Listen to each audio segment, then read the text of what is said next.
Ikut orang tua berarti ke sana. Enggak bang, merantau sendiri bang.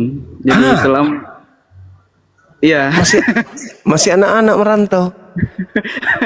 selama di sini kan nonton video abang terus nih sama Eh, apa, pastor loading tuh.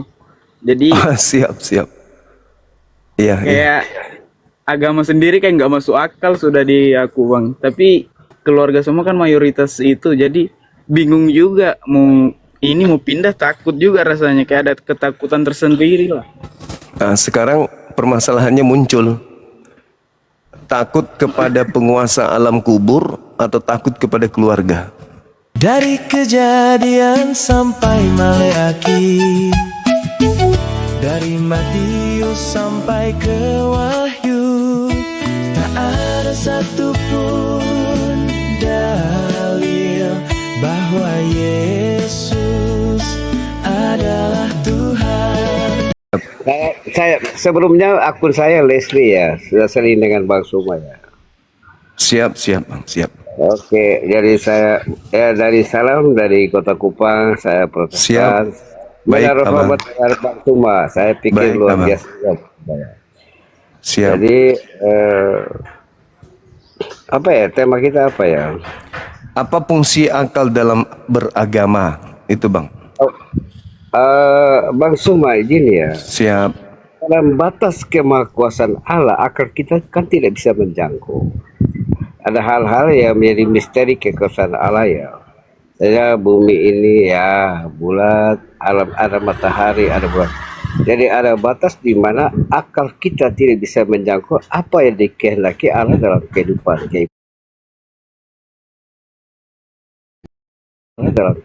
keimanan kita ya. Termasuk yang bersaudara muslim. Saya terus tahu saya orang NTT dan luar biasa sekali, kita banyaklah dengan bersaudara muslim. Jadi yang penting paling utama dalam kebersamaan itu kita tidak mungkin menjelaskan bahwa kita datang dari Allah yang berbeda ya. Izin ya Bang Suma ya. Allah kita Iya kan bang. satu aja. Satu, pemilik hidup ini satu ya. Tapi keimanan kita menjelaskan ya jalannya berbeda. Tetapi ujungnya Bang Suma datang dari Allah A, aku datang dari Allah B, mungkin masalah yang di bawah semua datang dari Allah C. Dia tidak mungkin cuma satu pemilik hidup itu. Jadi bagaimana kita melengkapi kasalah keimanan kita? Kita berpikir bahwa memang satu Allah saja, nggak ada pilihan seperti itu ya. Coba Bang Suma. Oke baik. Siap. Jadi Hormat. iya, ketika kita berbicara mengenai sebuah keyakinan, Ya. eh, kita semua yakin Tuhan itu ada, gitu ya. Ada ya. Tuh. Hanya saja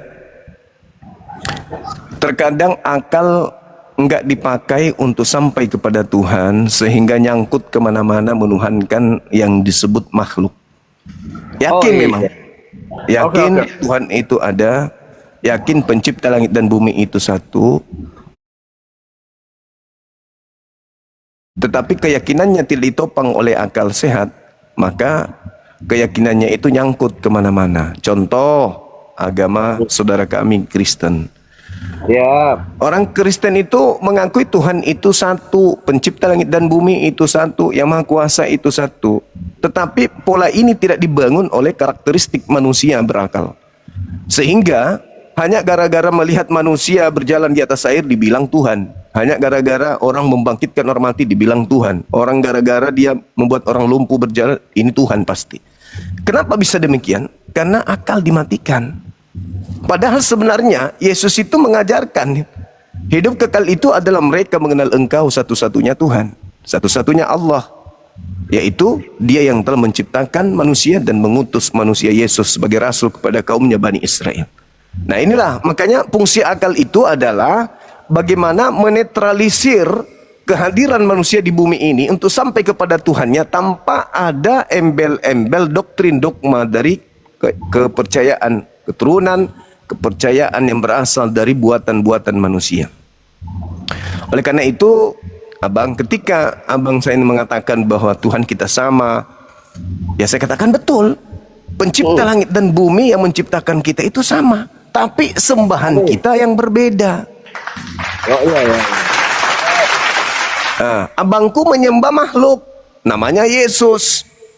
Sedangkan Yesus sibuk menyembah kepada pencipta yang dia sebut Bapa. Kenapa abang sampai kepada posisi menuhankan Yesus? Karena itu tadi, akal nggak difungsikan.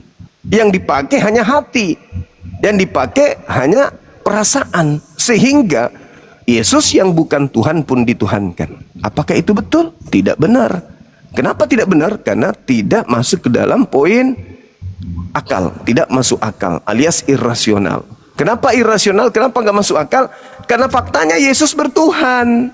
Yesus bukan ateis. Yesus itu makhluk bertuhan. Sebagai makhluk bertuhan, dia meyakini Tuhan itu ada dan Tuhan itu bukan dirinya. Faktanya dia bertuhan. Nah, datanglah saudara-saudara saya Kristen menuhankan makhluk yang bertuhan ini. Maka muncul pertanyaan, sebenarnya Kristen ini fungsi akal bagi mereka itu apa? Begitu abang, silakan. Oke, izin Bang Suma ya. Saya sudah beberapa kali ya. Saya sebelumnya akun saya Leslie ya. Bersama semua ya. Bang Suma sudah berapa kali diskusi ya. Tapi Oke. saya menaruh hormat para Bang Suma, banyak pemikiran yang kritis ya. Dan itu luar biasa banget ya. Saya menaruh hormat. Tapi memang menempatkan Yesus, Bang Suma tahu ya. Bang Suma tahu bahwa orang Kristen menempatkan Yesus sebagai manusia dan dia adalah Allah itu sendiri ya. Berbagai mujizat Bang Suma sudah jelaskan tadi. Saya pikir sudah jelas banget lah. Tetapi yang paling utama Bang Suma ya, dalam Yohanes 1 ayat 14 firman itu menjadi manusia. Kata Bang Suma punya Quran kan Yesus itu kan kalimat tulah, kalamnya Allah itu sendiri ya. Kemudian dia terkemuka dunia dan akhirat. Kemudian dia adalah jalannya lurus dalam surah As-Sukuk ayat 3 ayat 1 ya. Kemudian apa lagi, banyak hal lah. Artinya ini satu nabi yang istimewa banget ya. Oke, sepakat utusan, oke, setuju banget.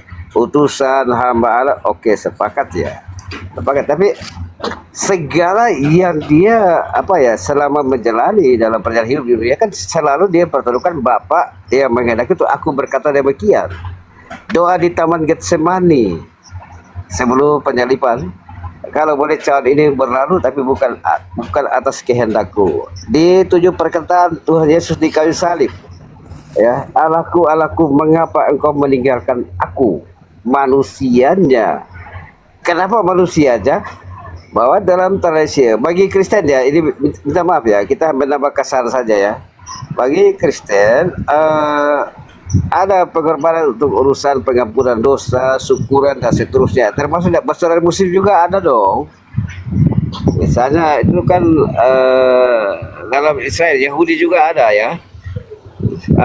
Ambil domba yang mungkin kulit putih mulus, apalagi sapi juga yang harus yang oke lah begitu. Tetapi Bang Suma, saya pikir kita sepakat lah bahwa Allah yang menghukum Adam dan Hawa dan yang bisa membalikan menjadi jembatan Allah itu sendiri kan. Nah, dalam tradisi Yahudi sebagaimana dalam perjanjian lama, kitab Tanak miliknya orang Yahudi, bahwa ada korban ya sebagai amanah Abraham ya, Ishak dan Yakub. Kita agak berbeda situ ya. Tapi ada korban yang mau dipersembahkan untuk menyatakan ikhlasnya keimanan kita di hadapan pemilik hidup ini. Dan Yesus ini datang sebagai manusia. Firman itu menjadi manusia benar dong. Pertama Yohanes 2 ayat 7 ya. Aku Yesus sebagai manusia. Dalam Filipi 2 ayat 6 sampai 8, Allah mengosongkan diri menjadi seorang hamba supaya dia menjadi sama dengan manusia. Kemudian dalam Kolose 2 ayat 9, dalam tubuh jasmani segala kepenuhan Allah ada pada dia. Jadi saya pikir mungkin kita ada beberapa hal yang mungkin kita ya saling melengkapi lah.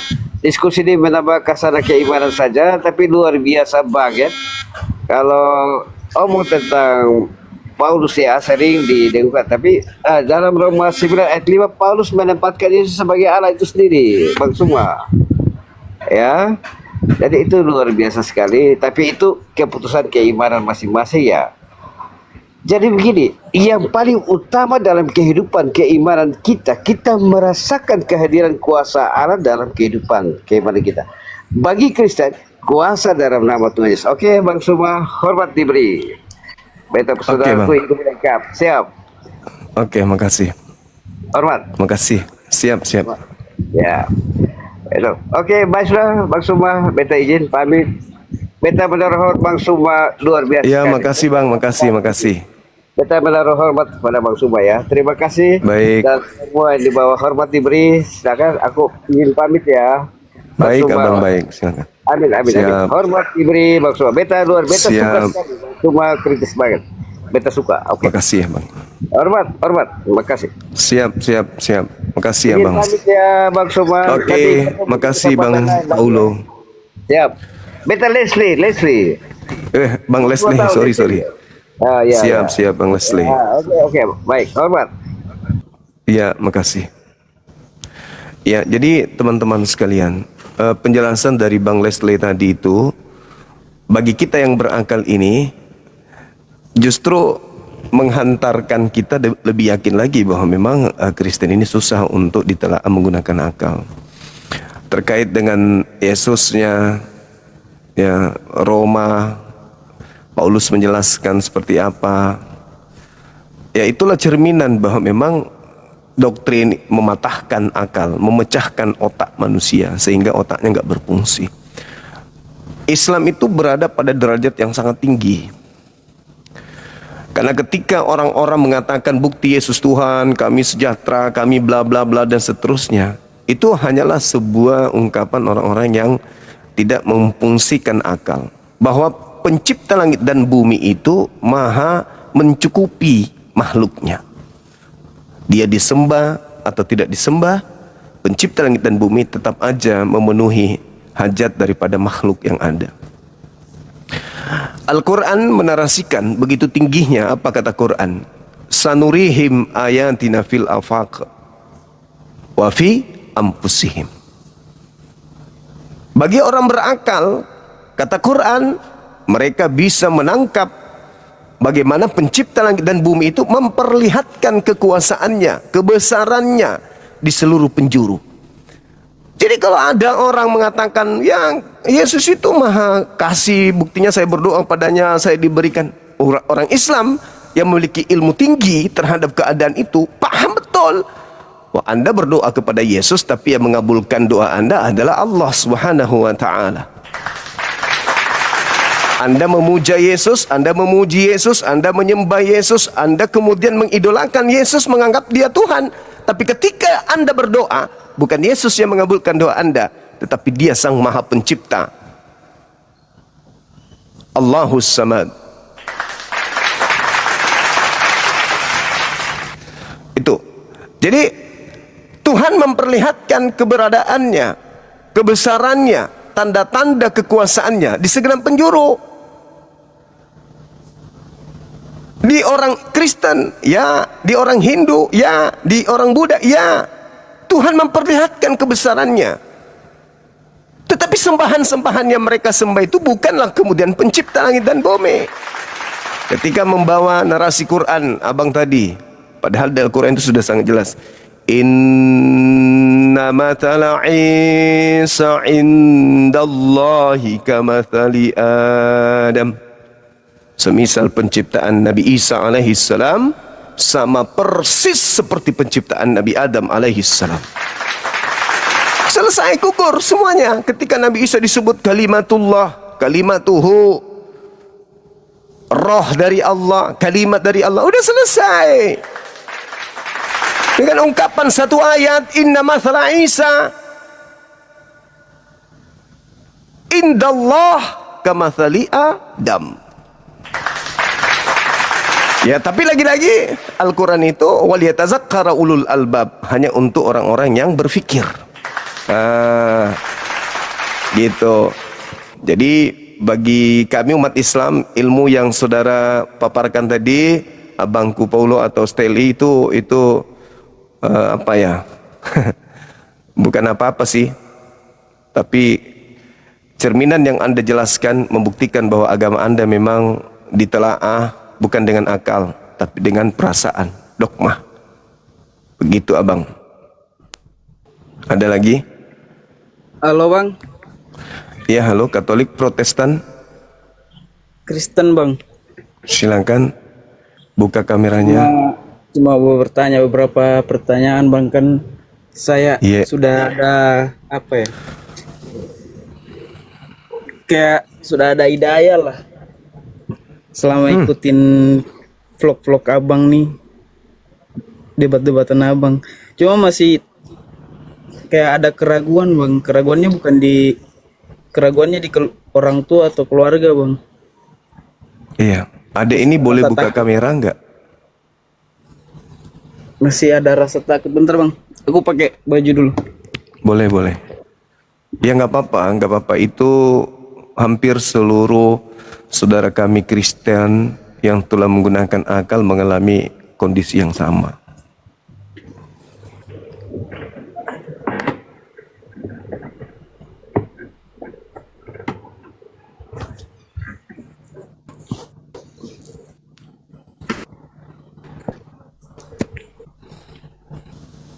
Yang Muslim batalkan dulu permintaannya bang ya. Kita diskusinya dengan non Muslim dulu. Iya, silakan.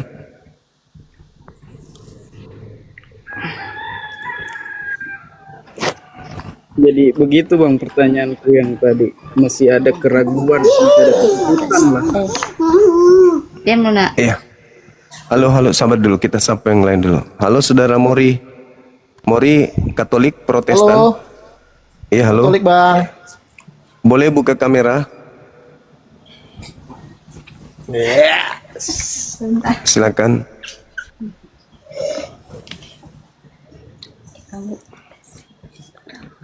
Oke. Sabar ya, Ade ini yang tadi lebih dulu.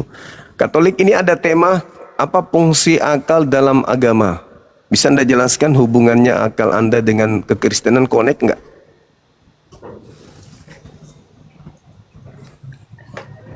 Waktu nih bang. Iya, connect nggak antara akal Anda dengan agama Anda? Ya sebagaimana manusia diciptakan kan bang. Kan ada Siap. buah pikiran ya kan.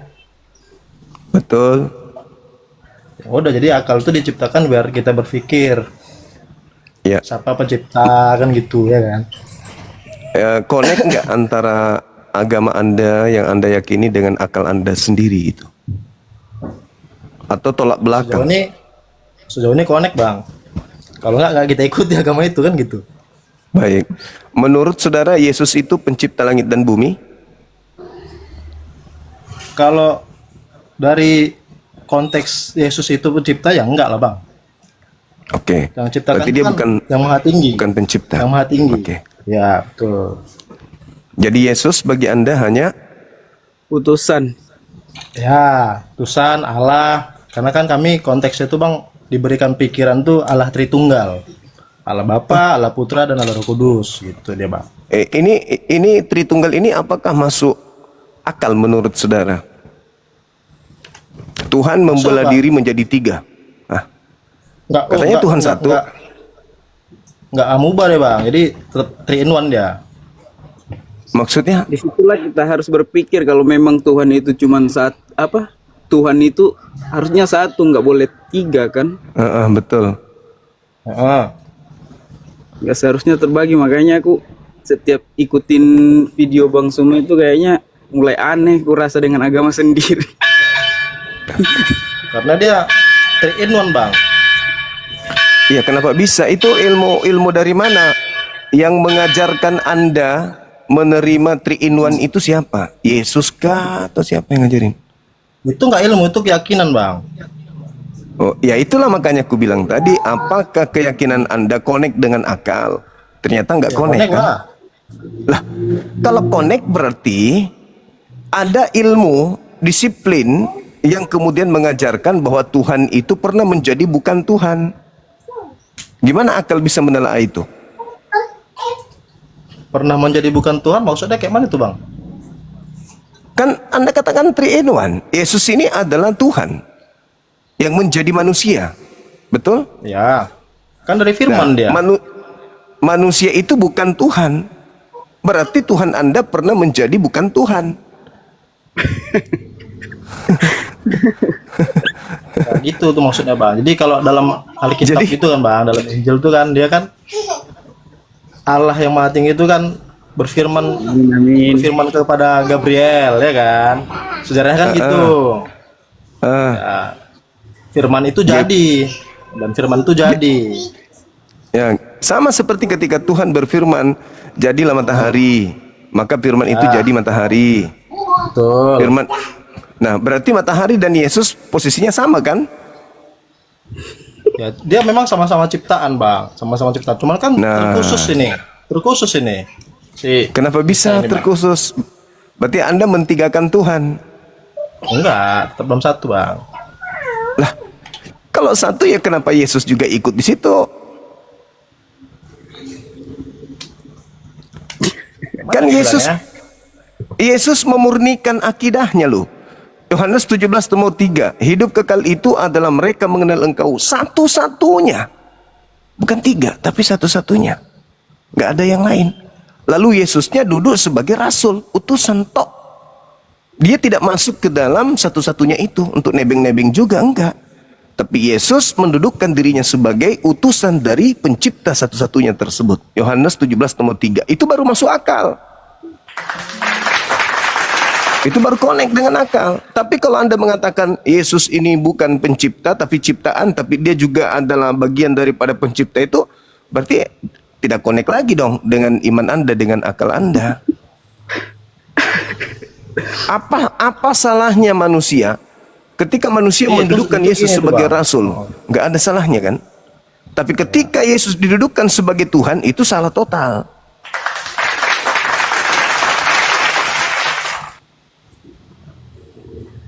Jadi kepercayaan Anda ya irasional. Begitu, Bang. Iya, karena dia sebenarnya kalau iman tuh dia nggak pakai akal, Bang. Nggak bisa dikonekkan dia sama akal. Sama kayak sejarah itu kan, Bang. Kayak dibilang apa Salah namanya? itu. Manusia tercipta dari apa? Diciptakan dari kera, katanya kan gitu kan?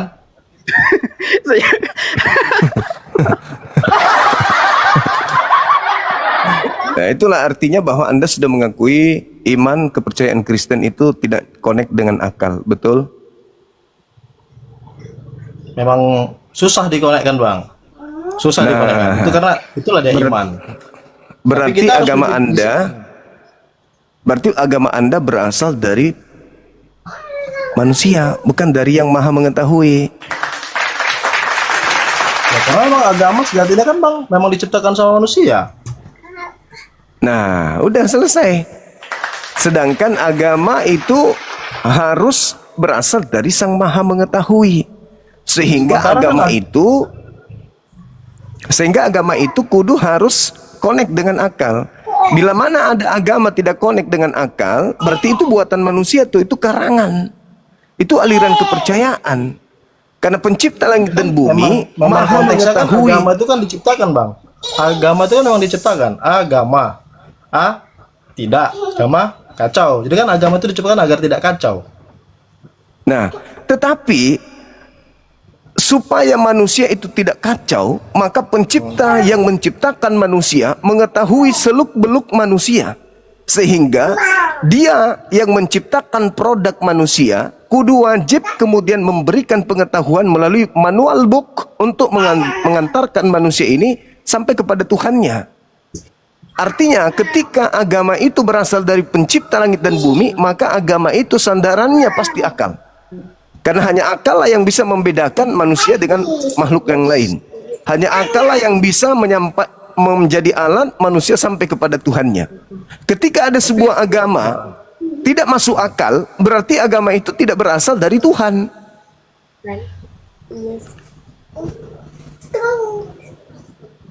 Tapi kan semua yang diciptakan kan memang dari Tuhan, Bang. Semua yang diisi di dunia kan diciptakan Tuhan yang ciptakan. Kayak mana itu? Iya, betul. Betul, tapi agama yang Anda anut ini adalah agama yang tidak dibuat oleh Tuhan. Keyakinan yang dibuat oleh manusia. Bukan Manusia dibuat ciptaan oleh siapa? Tuhan. Ya udah, sejalan itu. Oh enggak dong. Sekarang saya tanya kepada saudara. menurut saudara nih, kita buka-bukaan aja. Menurut saudara, Janganlah, seksikan nanti. apakah Buddha itu berasal dari ajaran Tuhan? Buddha itu ajaran Tuhan langit dan bumi? Menurut saudara sebagai seorang Kristen? Kalau dia baik, Bang, aku rasa itu ajaran dari Tuhan, Bang. Karena Tuhan ngajarkan yang baik. Wah, berarti Anda sudah mengakui juga Tuhannya Buddha? Nggak mengakui sih, gimana? Saya mengakui, Bang. Karena ya di Indonesia aja diakui agama itu. Tapi kan nggak diyakini, Bang. Iya, maksud saya Anda sudah mengakui. Kalau Anda mengakui kebenarannya, berarti Anda mengakui bahwa Tuhannya Buddha mengajarkan manusia untuk menjadi Buddha. Berarti Anda akui Buddha ini agama benar, berarti Tuhannya benar. Bertambah mereka. lagi Tuhan Anda jadi Kan 4. saya nggak yakin. Oh, ya, tapi kan nggak saya meyakini, Bang. Walaupun Saya harus tapi Anda yakin. mengatakan benar. Anda mengatakan itu agama benar kan? Benar. Benar lah. Benar. Nah, berarti kebenaran itu mutlak dari Tuhan, bukan? Ya. Berarti Anda mengakui Tuhannya Buddha. Dah selesai. Bertambah lagi 4 Tuhan Anda tuh. Tadinya 3, Tuhannya Buddha juga Anda akui benar. Berarti udah 4. Ya, betul. Tapi kan nggak yakin aku, Bang. Aku yakinnya kan sama Tuhanku. Lah terus kenapa Anda mengatakan itu ajaran benar kalau Anda tidak yakini? Berarti Anda berbohong. Kalau dia selagi baik, Bang, yang namanya kebaikan itu pasti datangnya dari Tuhan. Kalau yang buruk itu datangnya dari yang Benar. jahat. Nah, itulah dia. Jangan salah. Segala sesuatu di atas muka bumi ini, mau kebenaran, mau kejahatan, semuanya dari Tuhan. Sumber segala-galanya itu Tuhan. Tidak ada yang lain. Kejahatan dari Tuhan, kebaikan dari Tuhan, keburukan dari Tuhan, segala penyakit Bisa dari gitu, Bang. Tuhan. Nah, kenapa coba Bang bisa kejahatan, kebaikan, keburukan datangnya? Kenapa Bang bisa bilang kayak gitu? Apakah Anda mau yakin bahwa Tuhan itu adalah Maha Pencipta? Ya, Berarti Tuhan menciptakan segala sesuatunya, Anda yakin? menciptakan segala satu. Iyalah. Ya sudah, itu Anda sudah menjawabnya. Berarti segala sesuatunya berasal dari Tuhan. Tuhan yang menciptakan semua itu, penyakit, bakteri, virus, setan, jin, malaikat, semua diciptakan oleh Tuhan. Makanya untuk supaya kita tidak guncang dalam hidup ini, Tuhan menciptakan akal supaya kita itu bisa berjalan seimbang dalam kehidupan kita di tengah-tengah makhluk yang lain. Akal lah yang menjadi fungsinya. Itu dia jawabannya, Bang. Thank you, Bang, udah Bang jawab fungsi akal dalam agama. Nah, terus kenapa Anda tidak menggunakan akal dalam agama saudara? Dipakai, Bang. Ayo. Kalau enggak kan Nah, pasti oke. bisa bertindak jahat kita. Oke, baik. Kita uji nih, kita uji. Apakah masuk akal Tuhan turun ke bumi menggunakan sempak? Ayo. Saat Tuhan turun ke bumi menggunakan sempak. Mana maksudnya itu, Bang? Ya. Menjawab aja bingung Anda. Berarti agama Anda itu tidak masuk akal. Enggak. Maksud tujuan Abang ngomong ini apa coba? Anda turun punya dengan- agama Mana kan gitu? Tuhannya ada 3. Ada Yesus. Ya. Itu adalah sehakikat dengan Tuhan Anda, betul? Ya. Ya. Tuhan turun ke bumi menggunakan sempak. Itu masuk akal. Nggak turun ke bumi, dia nggak turun ke bumi dengan menggunakan sempak lah, Bang. Masa dengan sempak? Lah, Yesus Pasti pakai kalau- sempak atau kalau- tidak? Saat itu kan dilucuti, Bang. Dilucuti sama orang-orang Romawi. Bukan niatnya dia turun pakai sempak. Siapa coba niat turun pakai sempak? Abang coba keluar pakai sempak. Mau nggak, Bang? Wah, Anda setarakan saya dengan Tuhan Anda. Keren ini. Ya kan, nggak kan aku nanya Abang. Mau nggak, Abang? Kalau lagi Iya, Tuhan, iya, aku nggak mau. Cuman dilucuti. saya bertanya sama saudara, apakah connect di akal saudara Tuhan Anda pakai sempak? Ya, saat itu dilucuti, Bang. Dilucuti baju-bajunya. Ya, Dipakai masuk gitu. di akal Anda nggak Tuhan langit bumi dilucuti pakaiannya? Ya, namanya dia udah disiksa seperti itu, Bang. Memang udah Nah, suratannya. masuk akal Ya, nggak Tuhan disiksa? Itu nggak masuk akal sih memang kalau dalam ajaran kami kan, Bang, dia memang mengorbankan diri. Ya, itulah makanya aku katakan, apakah masuk di akal Anda? Masuk lah, orang memang udah mengorbankan diri dia. Tuhan disiksa sama ciptaan. Berkorban, Bang. nggak masuk akal apa itu. Gimana ceritanya pencipta langit dan bumi yang maha kuasa disiksa sama makhluk? Ya karena kan tujuannya kan untuk menghapus dosa manusia, Bang. Ya itu iman, itu kepercayaan, itu bukan akal. Itu tak masuk akal. Tuhan yang maha dahsyat, maha pencipta ditampar oleh ciptaan. Itu cuman iman, itu cuman akal-akalan Anda, itu doktrin, itu dogma namanya, itu nggak masuk akal. Ya, kan, itu kan biar menurut abang, tapi itulah dia bang, sudah tertutup dia akal sama iman ya kan? Mana ada masuk akal itu? Itu nggak masuk akal, itu nggak masuk akal. Nggak masuk akal Tuhan langit bumi turun ke bumi disiksa sama ciptaan. Alamak. Jadi saya katakan kepada saudara, ya memang sulit mengkoneksikan antara akal dan agama Kristen, itu sulit. Karena agama Kristen tidak masuk akal. Ya, memang nggak bisa masuk akal ya bang. Itulah dia kemuliaan dan iman itu bang. Udah selesai. Udah selesai. Udah selesai. Tapi kalau kami di Islam, Tuhan mengutus manusia tanpa ayah, lahir sebagai nabi, disiksa oleh manusia, masuk akal karena dia juga manusia. Gitu. Ya. Karena dia manusia ciptaan. Bahkan dibunuh pun, Nabi Zakaria dibunuh pun nabi-nabi itu. Gitu. Iya. Tapi kalau di agama saudara, ya Tuhan yang turun ke bumi dibunuh manusia, itu tidak masuk akal itu. Begitu bang. Oke? Bagus ya? Oke bang. Oke, makasih ya saudara ya. Saudara Mori sudah bergabung di kita, lain kali naik lagi di sini, kita istirahatkan dulu supaya Anda bisa berpikir di bawah, masa ada Tuhan ditampeleng sama ciptaan. Gimana? Udah gila, orang gila itulah, Tuhan ditampeleng. Pak Prabowo aja diperlakukan begitu, Indonesia ngamuk. Apalah kata malaikat penjaga neraka ya, penjaga alam kubur, melihat Tuhan alam semesta ditampar oleh manusia. Gila. Maka nggak bergemuruh langit-langit, turun semua makhluknya ke bumi, memperandakan alam ini ketika Tuhan ditampiling. Tapi menyebutnya aja nggak masuk akal, apalagi benar. Ya silakan Adinda dari Katolik ya tadinya ya. Kristen bang, Oh, Protestan. asal dari Toraja, mayoritas keluarga Kristen semua. Cuman selama aku ikut, Solat tahu kan tak abang diomai Toraja? le. Iya. Toraja du kana akun ambok. Ambek. Menarang ku mau bahasa Toraja le. Paham, cuman kasih keluarnya nggak terlalu bisa. Tak mau bisa ya toh. Tak mau nabi saya ya. Tak mau nabi saya ya, nabi sa sule banuan akan debobok sulapekan le. Jadi posisi di mana sekarang nih? Kalimantan. Di Kalimantan bang, aku di Kalimantan di Tanjung Selor tepat bang. Siap. Biasa lah. Ikut orang tua berarti ke sana. Enggak bang, merantau sendiri bang. Jadi selama, iya. Masih anak-anak merantau. Selama di sini kan nonton video abang terus nih sama apa? Pastor Loading tuh. Jadi Siap. Iya. kayak agama sendiri kayak nggak masuk akal sudah di aku bang. Tapi keluarga semua kan mayoritas itu, jadi bingung juga mau pindah, takut juga rasanya, kayak ada ketakutan tersendiri lah. Nah, sekarang permasalahannya muncul. Takut kepada penguasa alam kubur atau takut kepada keluarga?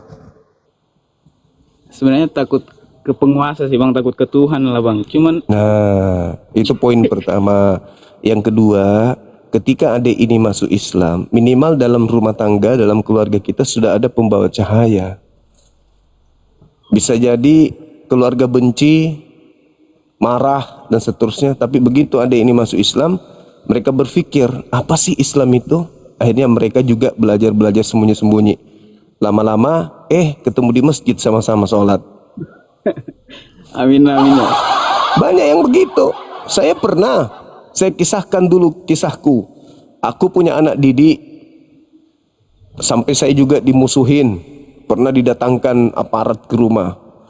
Saya pas mau ke kampus disergap sama aparat, suruhan daripada orang tua dari anak didik saya itu, anak bela diri karate.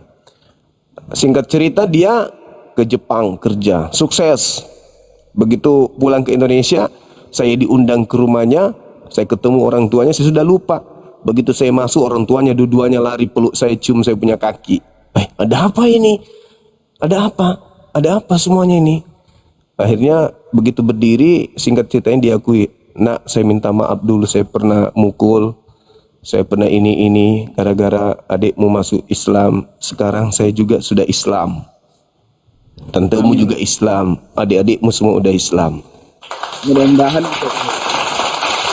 Padahal dulu anak didik saya itu kasihan sekali. Kasihan sampai dia harus tinggal di kampus, makan tidak makan, tinggal di rumah saya waktu itu, namanya Uje. Iya, begitu. Akhirnya dia jadi cahaya di rumah tangga, keluarganya menjadi Islam semua. Gitu. Jadi nggak usah takut, sandarkan kepada pencipta langit dan bumi. Ya Allah, aku menyandarkan segala sesuatunya kepadamu. Apapun yang terjadi, aku bersandar kepadamu, serahkan kepadamu, hidup matiku untukmu. Udah, bismillah. Udah selesai. Apalagi udah kerja di sana. Udah kerja bang, aku kerja bengkel bang, kerja di bengkel. Alhamdulillah. Apalagi sudah bisa menafkahi diri sendiri. Bismillah. Tidak ada yang tahu ajal. Tidak ada yang tahu. Cobalah ya. Ini saya kasih analisa sendiri. Ada seorang murtadin, ketika di bumi dia koar-koar, dia menghujat kemudian Islam, memaki-maki dan seterusnya. Sekarang dia mati, beberapa hari yang lalu dia meninggal dunia. Kira-kira yang menjadi penolongnya di alam kubur itu siapa? Dalam perspektif agama Kristen, penolong manusia ketika masuk kubur itu siapa penolongnya?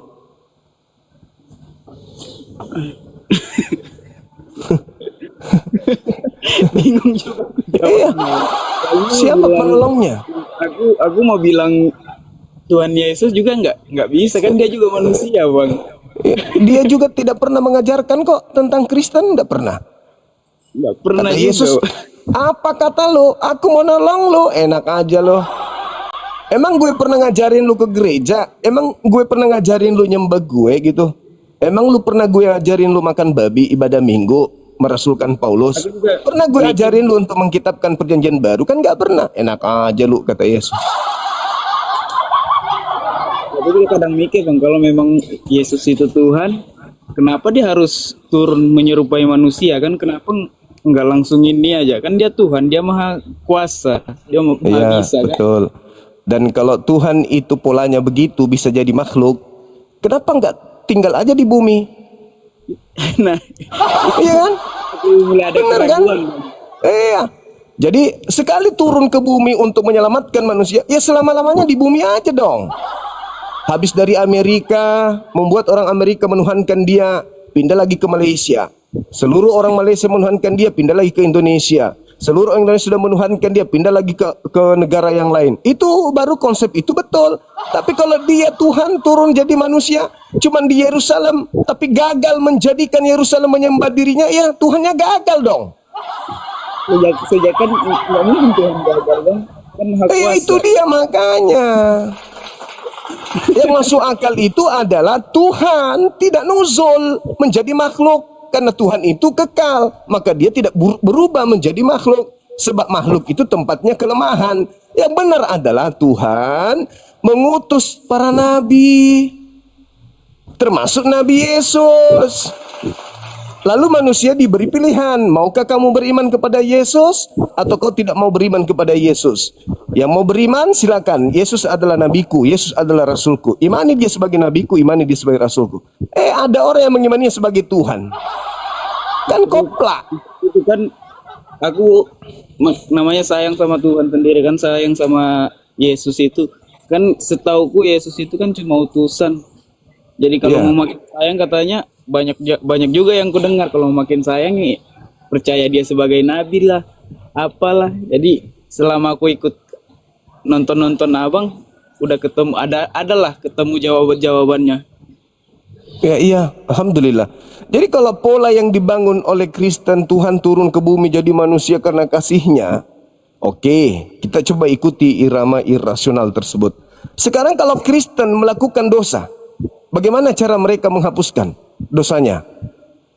Yang kan Kalau sudah dulu kan tebus, ya ditebus. berarti bebas melakukan dosa sekarang. Ah, masolang generasi. Bingung, jadinya bingung kan kalau kayak gitu. Aku juga kadang mikir kayak gitu, jadi bingung jadinya. Nah sekarang kalau dia mengatakan, saudara teman debat saya gini, oke, dosa-dosamu terdahulu ditebus Yesus, oke. Sekarang kalau lu bikin dosa lagi, kayak mana cara menghapuskan? Apa jawabannya? Bertobat. Ya, sama dengan Islam dong. Iya Bang. Ya berarti untuk apa dia turun? Untuk apa dia menjelma jadi manusia kalau ujung-ujungnya bertobat? Ya cukup akui dosa, datang ke rumah ibadah, ya Rob, ya Tuhanku pencipta langit dan bumi. Aku menyesali segala perbuatan-perbuatanku yang tidak baik. Ampuni dosaku ya Tuhan. Udah selesai, diampuni. Kok Tuhan turun mati dipantek sama makhluknya? Alamak. Seharusnya Kalau pola itu benar, harusnya setiap tahun Tuhan turun lagi, sedikit-sedikit turun. Begitu ada yang ingkar kepadanya, turun lagi. Hei, aku Tuhanmu nih, lihat nih ke langit, lihat ke langit. Ada di atas dia jubah besar. Hai orang Indonesia, aku Tuhan. Jangan kau minum tuak ya. Kalau pola itu betul. apalagi kalau pulang Toraja itu, Bay. Di Toraja itu kan mayoritas di sana Kristen. Ya maksudnya pola itu tidaklah masuk akal gitu. Nah kalau pola itu juga dipaksa untuk benar, ya harusnya kan ada Tuhan dalam wujud perempuan juga. Iya kan? Masa laki-laki? Kan manusia terdiri dari dua jenis. Tuhan jenis laki-laki sudah turun. Nah turunkanlah Tuhan jenis perempuan juga. Nah bilang mini kuda, Tuhan, kau kan maha adil Tuhan. Kenapa kau turun ke bumi hanya dalam rupa manusia? Ayo dong, turun juga dong dalam rupa kuda. Nah, kalangan binatang lain juga cemburu, iri jadinya. iri. Terus pohon ketapang bilang begini, lu sudah pernah turun jadi manusia, jadi binatang, turun dong dalam rupa pohon bonsai. Turun juga jadi pohon bonsai. Terus batu nisan kuburan Cina juga teriak, hei, biar bagaimanapun kami batu nisan ini juga adalah ciptaanmu. Turunlah ke bumi jadi berupa batu nisan. Oh, menggelinding dari langit kayak meteor turun ke bumi jadi batu nisan. Banyak hal yang irasional jadinya kalau itu dipaksakan sebagai sebuah kebenaran. Jadi yang benar itu adalah sanurihim. Tuhan memperlihatkan kebesarannya di seluruh penjuru bumi. Dengan kita melihat siang dan malam, kita pastikan bahwa Tuhan itu ada. Sanurihim ayatina fil afaq wa fi anfusihim. Aku Tuhan memperlihatkan kebesaranku di seluruh penjuru. Barang siapa yang melihat adanya siang dan malam, dia sudah bisa memastikan aku itu ada. Siapa yang bisa berkaca dan melihat alisnya tersusun rapi bulu-bulunya, bukan dia yang buat, bukan orang tua yang buat, itulah aku yang buat. Mereka akan sampai kepada keberadaanku. Dia melihat pita suaranya atau tidak melihat pita suaranya, atau dia mendengarkan suaranya sendiri, bukan dia yang membuat itu semua. Itulah aku. Aku memberikan kode pada dirimu bahwa aku ada. Itulah aku yang menitipkan keadaan-keadaan kebesaranku di hadapan dirimu sendiri. Bahkan aku ada lebih dekat kepadamu daripada kau sendiri terhadap dirimu. Buktinya, apakah kamu tahu bagaimana aliran darahmu mengalir dalam tubuhmu? Tidak. Aku yang mengatur itu. Kamu makan, kau masukkan makanan, entah apa-apa kau masukkan dalam tubuhmu. Apakah kau yang mengatur ritmenya? Ada yang ke jantung, ada yang ke limpa, ada yang ke otak. Apakah kamu yang mengaturnya? Bukan, aku yang mengaturnya. Wa nahnu akrabu ilaihi min hablil warid. Aku lebih dekat kepadamu daripada kamu kepada urat lehermu. Itu yang betul. Tuhan kok mana Tuhan kita? Tuh di pohon. Ngapain dia? Dia lagi cari jambu. Lah, Tuhan kita mana ya? Aku kok nggak lihat. Dia lagi ke belakang, ngapain? Pipis. Wah, celakalah konsep seperti itu. Jadi yang benar adalah sanurihim ayatina fil afaqa wa fi anfusihim. Bagi orang yang berakal, Tuhan itu bisa dilihat dengan melihat alam semesta ini. Siapa yang mengatur lajunya pertumbuhan kumis tidak laju seperti gigi? Nah, apakah kita? Kan bukan kita. Iya kan? Masuk makanan ke dalam tubuh, kunyah masuk, dan masuk kita tidur. Tuhan yang mengatur. Ini masuk ke gigi, ini masuk ke kumis. Zat-zat yang kau makan dari makananmu itu tidak boleh masuk ke gigi. Sebab kalau dia masuk ke zat jaringan gigi, maka gigimu akan bertumbuh seperti rambut. Zat-zat yang kau makan itu ada nutrisi yang masuk ke rambutmu. Supaya gitu masuk ke rambutmu, dia harus membuat rambutmu bertumbuh dan panjang dan seterusnya. Ketika orang itu sudah mendekati kematian, nah dengarkan, maka nutrisi yang masuk tidak lagi bekerja maksimal. Kenapa? Panggilan alam maut sudah mendekat. Rambut sudah mulai rontok sedikit demi sedikit. Gigi sudah mulai permisi satu persatu. Udah mulai muncul asam lambung, lambung asam, kemudian urat asam dan seterusnya. Itu fakta, itu real. Apa buktinya bahwa alam maut sudah mulai menari-nari memanggilmu? Rambutmu sudah mulai berubah warna. Kulitmu sudah sedikit demi sedikit berkerut. Bang, mau nanya Itu. kalau syarat-syarat masuk di Islam itu apa aja, Bang? Yang pertama, akal. Harus berakal sehat dulu, tidak boleh gila. Berakal sehat. Yang kedua, bersaksi tidak ada Tuhan selain Allah. Dan yang kedua adalah menyaksikan bahwa Nabi Muhammad adalah Rasul utusan Allah. Yang ketiga, potong nonot sedikit. Bersunat. Ya, betul sekali. Kalau Nabi Abraham disuruh potong lehernya anaknya, Abraham tunduk. Masa kita manusia ini disuruh potong sedikit kulit saja nggak mau? Itulah bukti kita ini kufur. Bagaimana seandainya ambe anakmu itu mesa-mesana perintahkan kepadamu gorok lehernya le. Oh, nggak mau saya. Itu berarti Anda tidak tunduk. Nabi Abraham disuruh tunduk menyembeli anak satu-satunya yang diminta telah puluhan tahun dia rindukan. Begitu datang, lagi manja-manjanya, lagi mesra-mesranya, lagi sayang-sayangnya, Tuhan datang. Saya minta serahkan kepala anakmu kepadaku. Abraham tunduk. Itu baru namanya orang beriman. Karena Tuhan memerintahkan, maka dia tunduk. Tuhan memerintahkan, bacok, potong saya sedikit itu kulit nonotmu. Karena itulah nonotmu yang akan memberikan kau kenikmatan dunia. Aku minta kenikmatan duniamu kau potong sedikit. Mau enggak kau? Enak aja. Ini diciptakan memang begini, masa mau dipotong? Berarti dia sama seperti setan. Setan disuruh tunduk sedikit aja merendahkan diri, sujud kepada Adam, tidak mau. Ini ada manusia sedikit saja potong kulitnya. Padahal Tuhan sudah kasih seluruh tubuh, Tuhan kasih. Aku minta sedikit saja, secuil dari yang aku kasih. Matamu aku kasih, gigimu aku kasih, bibirmu aku kasih, kepalamu aku kasih, tanganmu semuanya aku kasih. Gratis. Aku minta potongkan saya sedikit dari apa yang menjadi hakku untuk kau berikan. Gak mau. Itulah orang kafir. Itulah iblis. Jadi kalau mau masuk Islam ya gunakan akal sehat. Saksikanlah bahwa Tuhan itu ada, langit dan bumi, pencipta langit dan bumi yaitu Allah Subhanahu wa ta'ala yang maha tinggi lagi maha suci. Yang maha suci lagi maha tinggi. Begitu.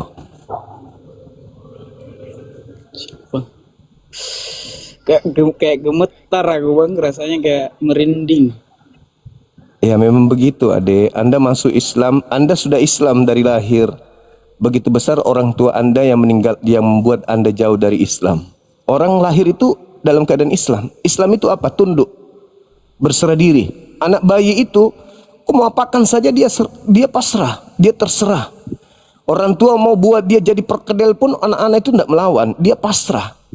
Sebagaimana Tuhan telah menciptakannya menjadi lemah, dia pasrah dengan kelemahan itu. Sebagaimana Tuhan menciptakan dia tidak mengerti bahasa, tidak mengerti warna, tidak mengerti bentuk, dia pasrah keadaan itu, dia muslim. Begitu dia besar, orang tua dan lingkungannya lah yang membuat kemudian anak itu menjadi Islam atau menjadi Kristen atau menjadi kafir. Nah, sekarang Anda sudah dewasa. Ketika kecil, Anda pasrah dikasih pakaian, tidak memilih. Orang tua kasih kita pakaian daster waktu bayi pun kita pakai. Kita nggak ada kekuatan untuk memilih. Kita dikasih makan, kita nggak pernah memilih. Orang tua kasih kita apapun kita makan karena kita masih tidak bisa memilih. Begitu juga kita dibawa ke gereja, kita tidak bisa menolak. Dibawa ke masjid tidak bisa menolak. Dibawa ke biara nggak bisa menolak. Karena semua kita berserah diri kepada apa yang ada keadaan saat itu. Begitu kita dewasa, apakah orang tua masih memilihkan pakaian? Apakah orang tua masih memilihkan makanan? Tidak, kita pilih sendiri karena sudah berfungsi akal. Kenapa pada saat agama kita tidak mau memilih mana yang masuk akal? Sebagaimana memilih pakaian karena sudah berakal, memilih makanan karena sudah berakal, memilih agama juga harus karena sudah berakal. Ya betul, Bang. Itu.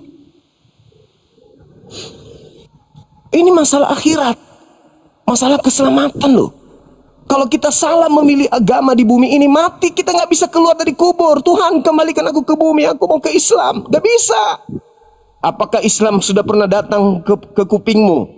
Ya Tuhan. Apakah matamu sudah pernah melihat orang berbondong-bondong menyembah, beribadah, sujud kepadaku? Ya Tuhan. Apakah kau pernah merasakan betapa indahnya persatuan umat Islam dalam beribadah? Ya Tuhan. Kenapa kamu tidak ikut? Afala ta'qilun, afala tatafakkarun?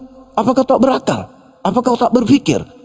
Kau pernah ke gereja? Pernah. Apa yang kau rasakan? Menyembah kepada Yesus. Kau tahu Yesus itu siapa? Tahu. Siapa dia? Anak manusia. Kenapa kau sembah?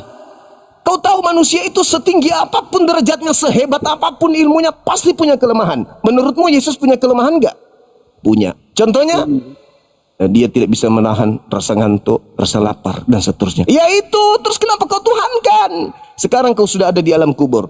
Sedetik pun kau tidak bisa kembali ke bumi. Rasakanlah siksaanmu sampai kiamat datang, dan setelah kiamat kau akan kumasukkan ke dalam neraka jahanam, kekal di sana menjadi penggorengan neraka api jahanam. Mau?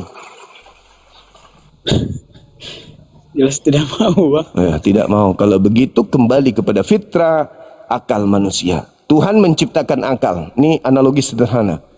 Tuhan itu pemilik manusia. Tuhan menciptakan manusia dengan men-setting akalnya. Akal disetting oleh Tuhan penciptanya untuk sampai kepada poin kebenaran itu. Jadi Tuhan menciptakan akal berupa chip memori disimpan di kepala, lalu Tuhan menurunkan buku manual. Apa itu? Kitab suci. Kitab suci yang ada harus terkoneksi dengan akal manusia. Kenapa? Karena kitab suci dikatakan suci karena berasal dari Tuhan. Manusia sudah mutlak berasal dari Tuhan, tidak boleh diragukan. Yang diragukan di sini adalah kitab-kitab. Ada kitabnya Kristen, ada kitabnya Hindu, ada kitabnya Islam. Akal sudah otomatis, dia akal Islam, akal Kristen, akal Hindu, semua pasti berasal dari satu sumber, yaitu Tuhan pencipta. Yang kita ragukan ini kitabnya. Karena kitab bisa berasal dari mana saja. Cara untuk membedakan antara ini kitab dari Tuhan dan ini kitab dari manusia adalah ketika akal terkoneksi dengan kitab tersebut. Karena tidak mungkin Tuhan yang menciptakan akal menurunkan sebuah kitab yang tidak connect dengan akal yang diciptakannya. Gak mungkin. Pabrik mobil yang benar-benar bagus, yang benar-benar paten, bonafit dalam membuat sebuah karya kendaraan, sudah pasti mobil yang dikeluarkannya ini, begitu dikeluarkan juga buku manualnya, maka panduan mengoperasionalkan mobil harus sesuai dengan not, ketukan, irama, gelombang daripada buku dengan mobil tersebut. Tapi kalau ada pabrik mengeluarkan mobil matic, terus buku panduannya adalah buku kulkas, berarti pabrik ini nggak bisa dipercaya sebagai pabrik yang benar. Tetapi apakah Tuhan punya kesalahan sedikit pun? Tidak mungkin. Maka akal akan sampai kepada sebuah buku, di mana buku ini dibawa oleh sang nabi, di mana nabi ini tidak mungkin memiliki kesalahan jika benar-benar dia dari Tuhan. Kenapa? Nabi tidak mungkin mengucapkan ucapan dari dirinya, melainkan ucapan dari Tuhan saja. Periksa sekarang ini. Mana kitab yang selalu direvisi, diperbaiki, dikoreksi, diganti, dirubah, tambal sulam? Dan mana kitab yang sejak diwahyukan tidak pernah berubah sedikit pun 1400 tahun silam lamanya? Itulah kitab yang masuk akal, yang nyambung ke akal, dan itulah kitab yang irasional yang tidak masuk akal. Saatnya kita memilih. Mana aku ini udah jelas-jelas dari Allah, dari Tuhan. Saya berasal dari Tuhan itu pasti. Akal saya dari Tuhan itu pasti. Maka buku yang berasal dari Tuhanku pasti terkoneksi dengan akalku. Dan itu hanya Al-Quran. Kemana aku harus pergi ketika aku harus beriman kepada buku yang bernama Al-Quran itu? Ke Islam. Apa syaratnya? Asyhadu an la ilaha illallah wa asyhadu anna Muhammad Rasulullah. Itu fakta, itu real.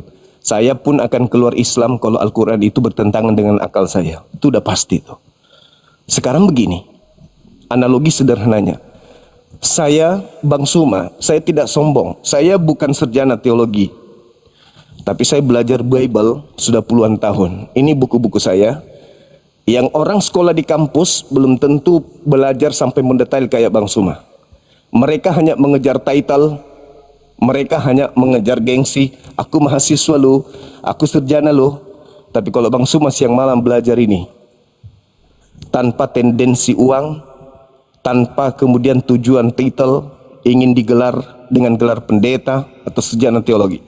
Murni saya belajar. Nah, kalau Bang Suma saja yang belajar puluhan tahun Bible ini tidak masuk Kristen, lalu kenapa Anda masih di Kristen sementara Anda masih buta Bible? Yang paham Bible aja nggak masuk Kristen, yang ngerti Bible aja nggak masuk Kristen. Lalu kenapa Anda masih di Kristen sementara Anda hanya modal khotbah gereja doang? Hanya doktrin untuk menyambungkan antara aliran listrik yang ada di kepala dengan aliran listrik yang ada di Bible. Itu nggak bisa tersambung, nggak bisa nyala. Hati menjadi gelap, mata menjadi buta, kuping menjadi tuli. Kenapa? Karena tak ada cahaya yang menyambung ke situ. Gak ada cahaya. Pendeta hanya gagah-gagahan ngomong, Yesus adalah Tuhan kita, begitu besar kasihnya turun ke bumi untuk matamu. Ngomong seenak perut. Mana ada Yesus pernah mengajarkan seperti itu? Yesus itu dengan darahnya kita bisa ditebus matamu. Ketika Yesus mengatakan inilah darahku, inilah dagingku, disiplin ilmu mengatakan secara logika, saat itu Yesus sedang menguji siapa di antara muridku yang akan berkhianat. Darah yang anggur digantikannya dengan darahku yang sesungguhnya. Roti yang adalah daging dijadikan menjadi dagingku yang sesungguhnya. Siapa di antara mereka? Ternyata muncul yang disebut Yudas. Yudas menggantikan roti yang adalah roti menjadi dagingnya.